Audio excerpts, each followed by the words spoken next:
In this video, we will talk about inequalities and finding domain range. So actually it's very close to, these two things are very close to each other. You use inequalities to actually find out domain range.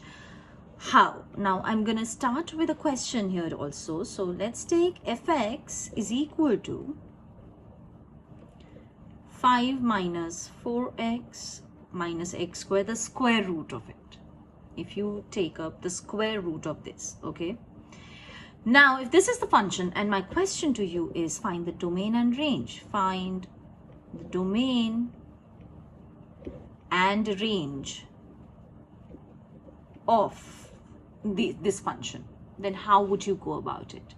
The first condition that you will look into is that you have a square root function. So whatever is inside this, it has to be greater than or equal to 0. So essentially the question boils down to what x satisfy 5 minus 4x minus x squared is greater than or equal to 0. So it's a question of inequality for that matter, right? So inequalities and finding domain range, they're very close to each other. When you are finding out domain range for a lot of conditions, you will actually be using inequalities blatantly to find out domain and range also in cases. So let's just work on this. So you have 5 minus 4x minus x squared is greater than or equal to 0, which after taking minus sign common, I can say that I'm just looking into x squared minus plus 4x minus 5 being less than or equal to 0, right? And it's easy to factorize this. It's going to be x squared plus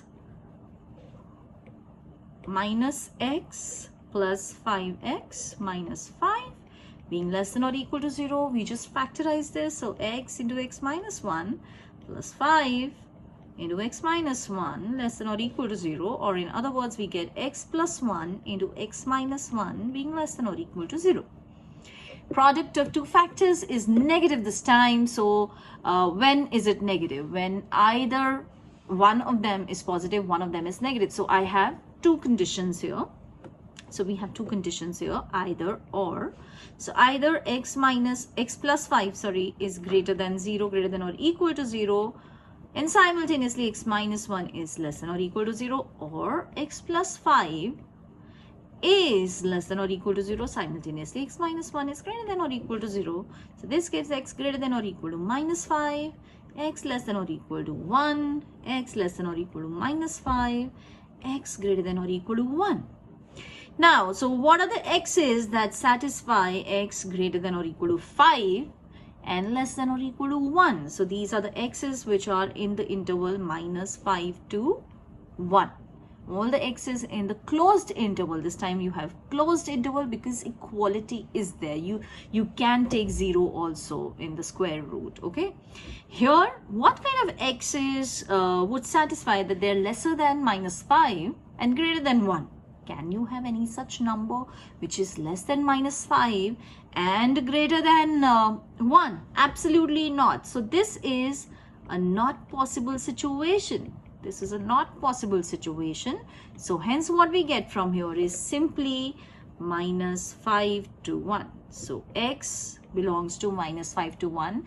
This is your domain. The domain for this function is minus 5 to 1. Only these numbers will satisfy essentially the inequality that we require as a condition to be satisfied. Then I've also asked you within the same question, I'm asking you, what is the range for this function? What is the range for this function? So finding out range, you can use different methods. So my function is y equals to square root 5 minus 4x minus x squared. Okay. One basic logic tells me that it's a square root. So whatever will come out will be greater than or equal to 0. Correct? Right? But can we have some more restriction? Because we know that x belongs to minus 5 to 1. So we have a closed interval. And in fact, there are 2-3 ways how you can go about it. You can actually also, what you can do is you can find out f dash x, because this seems to be a differentiable function. If it's a differentiable function, I can say that f dash x would be 1 upon 2 5 minus 4x minus x square, and chain rule minus 4 minus 2x. Okay, so this is what you will get. Now in the domain, or what we can do is we can see that we'll have a stationary point, and the stationary point will be at x equal to, so 4 plus 2x equals to 0, implies x equals to minus 2. So x equals to minus 2 is a stationary point. So in case I will get minimum or maximum for this function, I will get either at the stationary point, and the f of minus 2 is square root of 5 minus 4 into minus 2 minus 4 minus 2 square. So this will give you 5 plus 8 minus 4, that will give you 9, square root of 9. So we will say that f of minus 2 is actually 3. Okay, f of minus 2 is 3. And at the end points, so you get maximum value of the function or minimum value of the function at stationary points or endpoints. I'm going to talk about this in optimization, but for now, this is something that you should know. You have a closed domain, so you will definitely attain minimum and maximum within this domain. Where can you fetch minimum, maximum for any function, any differentiable function? Either at the stationary points or at the endpoints. So let's also look at the value of the function at the endpoints. So endpoints are minus 5 and 1. And we know that the value at the endpoints is 0, because those were the factors actually, right? So it was 0. And your fx is always greater than or equal to 0. So that means that what you are fetching here is actually the maximum value that f can take. At the stationary point that you are fetching is the maximum value that f can take. So which means that the range for this function will be, ranges from minimum to the maximum value that f can take. So it will be 0, because that's the minimum value that f can take. It is always positive, to 3. 3 is the maximum value that f can take. Okay, so this is what is a method. With inequalities, we figured out domain, and for range, I've just given you another method how to find out range for a particular function. So this is a very important method for that matter, to figure out range for any function. Now coming back to a question on inequalities. So suppose you have to find x such that x upon square root of x square plus 1 is strictly greater than x upon square root of x square minus 1. Suppose you have to find this out. Okay, find the x's which will satisfy these two conditions, this inequality. So we'll see what conditions are required. Now x could be positive or negative. X could be positive or negative, but we can figure out what kind of x's will satisfy this. Since we are dealing with inequality, that is why I'm going to take two cases here for positive numbers and negative numbers. So first case, assume x is greater than 0. Now, why I said that I'm going to take two cases is for a simple reason that when you are dealing with inequality, for positive numbers, if a is greater than b, then automatically a square will be greater than b square.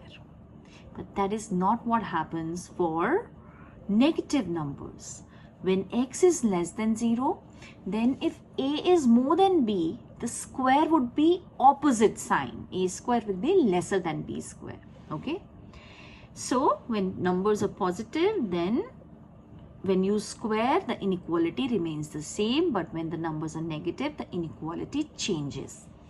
So once I have assumed this, now I'm going to take up the inequality that we have and I'm going to square it. To simplify, let's square it. So squaring on both the sides, the inequality remains the same because I've assumed that the numbers are positive. X is positive. So x square upon x square plus 1 would be strictly greater than x square upon x square minus 1. I need that condition. So that means I'm just going to cross multiply x square plus 1. So that will give me x to the power 4 minus x square greater than x to the power 4 plus x square. So that will give me minus 2 times x square is greater than 0. Oh, this is not possible. How is this possible? Why this is not possible? Because x square is always positive. Because x square is positive, minus of x square will always be negative. So this is not possible. This is not possible at all. So which means this case is not possible. So x cannot be greater than 0. X cannot be greater than 0. This case is not possible. Let's see the next case. Do we have any such x's or not? So case 2. So I'm going to take case 2 where assume x is less than 0. If x is less than 0, I'm again quoting myself, in case your numbers are negative, a is greater than b would imply a square is less than b square. For example, minus 2 is bigger than minus 3. But 4 is lesser than 9. So that's what I'm trying to tell you. So whenever you have inequalities, so you can always, in terms of numbers, start with two cases. You can have two cases, okay? Just be careful with that. So assuming this case, now I'm going to square on both the sides and the inequality will change. So you have x square, you have x upon square root of x square plus 1 greater than x upon square root of x square minus 1. And squaring will give me x square upon x square plus 1 less than x square upon x square minus 1. Okay. So this gives me, if I, cross multiply, I will get this is less than x square plus 1. So that means, you can have different ways of solving it. X square cancels also. All that could be done. Okay. So I'm just going the longer way, maybe 2x square less than, oh sorry, not 2 here, just x square. And here x to the power 4 plus x square. So which gives you minus 2x square is less than 0, which is absolutely perfect. Yes, x square is positive and with a minus sign, this would be a negative number. So that means this inequality is getting satisfied. X less than 0 satisfies this inequality.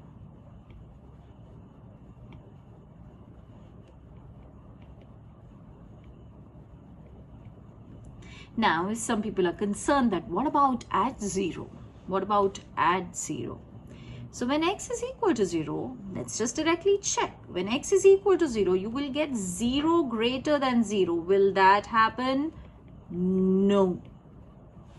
0 is not greater than 0, right? So only strict inequality will be your answer. And that is why I did not consider equal to 0 in either of the cases, because I could see it with the question itself. It was getting multiplied on both the sides by x, so you will get 0 on both the sides, and 0 is not strictly greater than 0. So since you do not have greater than or equal to inequality to start with, you have a strict inequality. That is why only strict cases will give you the answer. So yes, this is the correct answer. All the x's which are strictly less than 0 will satisfy this condition, and that should be the answer to this question.